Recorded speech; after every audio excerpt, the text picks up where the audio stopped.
Hey there, people care a lot about this game. Which game? This game.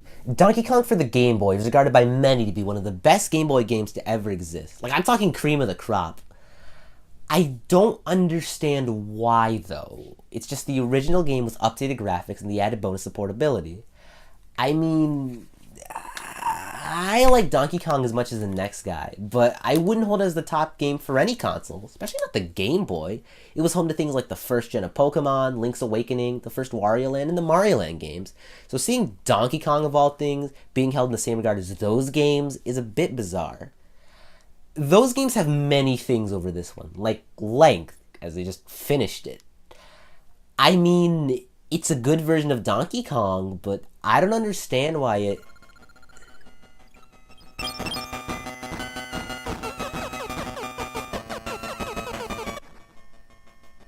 What? Donkey Kong for the Game Boy, or Donkey Kong 94 as it's been dubbed by fans, was released in 1994 and is the sequel reboot continuation of the arcade classic of the same name. Okay, so before we get started, we gotta talk about what makes this game special. See this little icon? That's more than a pointless piece of marketing fluff. It means that this game will receive special enhancements when placed into the Super Game Boy, a Super Nintendo accessory that will let Game Boy games be played on the big screen, and in color too. While normal Game Boy games only get pre-made palettes and borders, specially marked games, like DK94, get a custom border, sound enhancements, and a custom palette, though you can change these things if you're so inclined. This game actually released alongside the Super Game Boy and was used as the prime example to show what it was capable of, and I gotta say, it was a great choice. The game already looked great and had so much charm despite being limited to 4 different shades of gray, or green if you'd prefer, but the added colors really make the game pop, especially on the world maps. I think Worlds 4 and 8 benefit the most from the added colors. Alright, back to the game. Mario's the star of this show, on a quest to save his what are we, Pauline, from the clutches of DK's banana-stained hands. Oh yeah, and Junior's here too. Yeah, I don't know why he's here. He doesn't add anything to the plot. He's not even with Donkey Kong Sr. at the start of the game. He just shows up about halfway and just tags along for the rest of the adventure. I guess even Mad Monkeys need moral support. This angry ape will take you through 9.5 worlds and 101 levels made up of many different things. You'll go to such places as the bustling big city, a lush forest, an airplane, and iceberg. Okay. All joking aside, it is nice to see that this game breaks away from the standard platformer world mold, even if it is only for a few worlds. Now, 101 levels may seem like a lot, but most of these levels are pretty short and fairly easy. I mean, I guess that fits the pick up and put down style of handheld games, but sometimes it can leave you wanting more. That's not to say these levels are bad or of poor quality or anything. Far from it, actually. Each level is designed in a way that makes them fun, creative, and stand out from the other levels in this game. They frequently introduce new gimmicks and concepts and mix and match them with the gimmicks and concepts from other stages in creative ways to keep the experience fresh and interesting. One thing all these levels do have in common is that they all house 3 of Pauline's items: a hat, a purse, and an umbrella, and this has never made sense to me. Why does Pauline have like a bajillion of these things? And why does he drop them so easily? Are kidnappings a regular occurrence in her life? Does she just have all of these items at the ready? Well, logical or not, collecting all of her items in a stage doesn't really matter. They don't contribute towards a 100% completion goal, but instead give you the chance to score extra lives by playing a bonus game after you finish a stage. The bonus game comes in 2 flavors: Slot Machine, which gives you a certain amount of lives depending on the symbols matched, and Roulette Wheel, which just decides. Gambling's fun. Consistently finishing these levels with all of your items will net you an insane amount of lives, and it'll be very unlikely that you'll ever see the game over screen. I've never even seen it. And even if you were to leave Pauline's possessions alone, this game just showers you in 1-ups, so you're very likely to max out on lives anyway, which makes an already easy game even easier. Now, there may be plenty of ways to gain lives, but there are plenty of ways to lose them too. Yeah, for some reason the developers included a lot of unique death animations. I mean a lot. Mario could die normally, be burned, smushed vertically and horizontally, or even from the hands of DK himself. Though the thing you'll die from the most will probably be falling too high. Just like in arcade Donkey Kong, you'll die from falling from too great a height, but in this game, too great a height isn't 2 feet from the ground. If you fall off of a platform, you aren't immediately boned. Once in freefall, Mario progressively rotates until his head is facing the ground. Each phase of the rotation equals a different outcome when you hit the ground. You could land normally, roll, face plant, which leaves you immobile for a few seconds, or die. In every level, there's a key, and unlike Pauline's goodies, the keys are actually necessary for level completion. Collecting keys is the name of the game. You have to locate the key within a stage and escort it to the door in order to finish the level and go to the next one. Once you pick up a key, you can't set it down for long, or else it'll disappear and go back to where you found it, sending you back to square one. Now, even though these levels are easy, they do still make you think. The way of getting the key to the door isn't always clear-cut, so you'll often have to strategize how to get it to the door without it disappearing or you dying, which I think helps this game stay consistently engaging. Chasing down the chump chimps is a daunting task, but luckily our pudgy Italian has got some tricks up his sleeve to help him get the job done.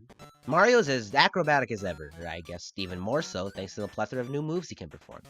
He can perform a handstand, which slows down your movement speed but gives you protection from hazards falling from the top of the screen. From that handstand, you can pull off a triple jump of sorts, letting you reach heights that a normal jump can't get you to, and a backflip that you can do on a dime.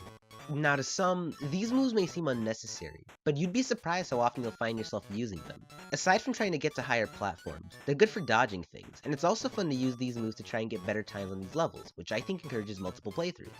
Now even though you have all of these fancy jumping moves at your disposal, none of them are effective on any baddie.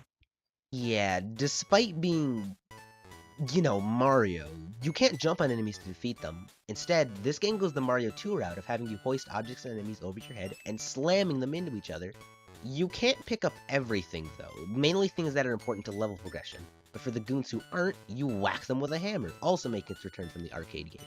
Working the same way by having you swing it like a spastic kid on a sugar high and destroying anything it comes into contact with, until the timer runs out. Actually, even the hammer received a change. With the press of the B button, Mario will toss the hammer into the air, giving you the chance to either pick it up somewhere else or abandon it altogether. In the original game, picking up a hammer is a commitment. You're stuck with that thing until its timer runs out, so being able to release it at any point is a welcome addition. Each world is separated into sections that are made up of the same 4-level pattern, 3 regular levels and then a boss fight with DK. There are 2 types of boss fights in this game. Get to the top of the arena and hit Donkey Kong's head 3 times. The game alternates between the 2 fight types, and each counter has a variety of things that make them stand out from each other, but unfortunately, they all suffer from being too easy. After every boss fight, all of your points from that set of levels are added up, and for every 100 points, plus extra, you get an extra life.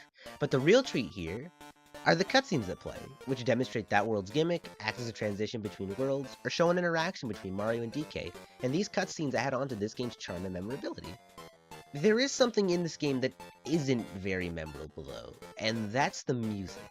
All of these tracks sound nice and help break up the monotony of silence, but none of them do anything for me. Aside from a few tracks, like the title theme and the cutscene music, I can't remember any of this game's OST. There is the argument that it's one of those games that requires multiple playthroughs for the soundtrack to grow on you, but I played this game 4 times for this review, and still nothing. Though, an unmemorable OST doesn't detract from this game's quality. It's like having a good day and then stubbing your toe. It sucks that it happened, but it doesn't necessarily make your day worse. Every game ends somewhere, and for this game, that somewhere is 9-8. The big ape's been chased to the top of a tower, and it's time to finish him off. You have to catch the barrels that DK throws at you with your feet, and throw them back at him while watching the wind. 3 hits later, Donkey Kong falls off the tower, and the game is over. Or so we think. Losing that fight caused Donkey Kong to fall off of the tower and land in Mario's mushroom stash. As one does. He takes you to 9-9, the true final level, cuts your celebration short, and tries to use his newfound power to beat you. He'll try to squash you with his meaty monkey fists and flatten you with his hand slaps. His attack will cause junk to fall down from the top of the screen, and amongst the junk are barrels for you to use. Like the other boss fights, it's pretty easy, but unlike the other boss fights, you have to clobber DK 6 times to win. After the head trauma finally kicks in, DK goes down for the final time. Pauline has finally been rescued, and as a reward, she gives you an no wonder you died in one hit in this game. Mario did the whole quest in a small form, idiot. The whole cast comes together for a photo, and the credits start, playing either a nice sounding track on original hardware, or a borderline MIDI when in the Super Game Boy. Donkey Kong 94, despite its flaws, is a great game. It's a fun adventure full of variety and creative levels that'll really make you think, and I'd recommend it if you're a fan of arcade-style or puzzle platformers. I think it's proven itself to be one of the best Game Boy games. It's certainly one of my favorites to play. And it's relatively cheap if you want to pick it up. A physical copy will run you about $10, $15, or you could buy it off the 3DS eShop for about $4, but that version doesn't let you use the Super Game Boy's enhancements. I don't think that's a deal breaker, but it's something you might want to think about. You know, Mario's always been one of my biggest inspirations, and now he's inspired me to become a gymnast.